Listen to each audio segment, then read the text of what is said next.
সিলেটে পরিবহন ধর্মঘট করেছে জেলা সড়ক পরিবহন মালিক শ্রমিক ঐক্য পরিষদ।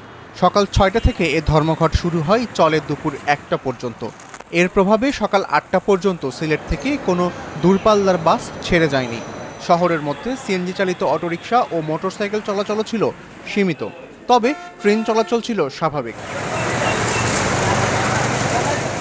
বেলা ১টার দিকে সিলেট জেলা সড়ক পরিবহন বাস, মিনিবাস, কোচ, মাইক্রোবাস শ্রমিক ইউনিয়নের সভাপতি ময়নুল ইসলাম ধর্মঘট স্থগিতের ঘোষণা দেন।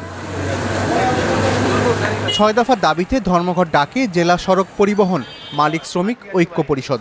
দাবিগুলোর মধ্যে রয়েছে সিলেটের সব পাথর কোয়ারির ইজারা স্থগিতাদেশ প্রত্যাহার এবং সনাতন পদ্ধতিতে বালুমহাল ও কোয়ারি খুলে দেওয়া, জেলা প্রশাসক মোহাম্মদ শের মাহবুব মুরাদকে প্রত্যাহার সহ বিভিন্ন বিষয়। আমরা তিনবার স্মারকলিপি দিয়েছি আমাদের যে ৬ দফা দাবি নিয়ে।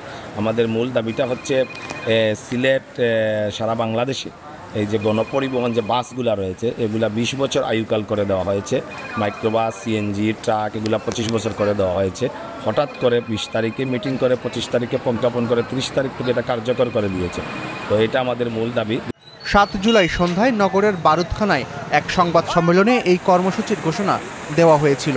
তার আগে গত সপ্তাহে কোর্ট পয়েন্টে এক বিক্ষোভ সমাবেশে পরিবহন শ্রমিকেরা এই ধর্মঘটের পূর্ব ঘোষণা দিয়েছিলেন।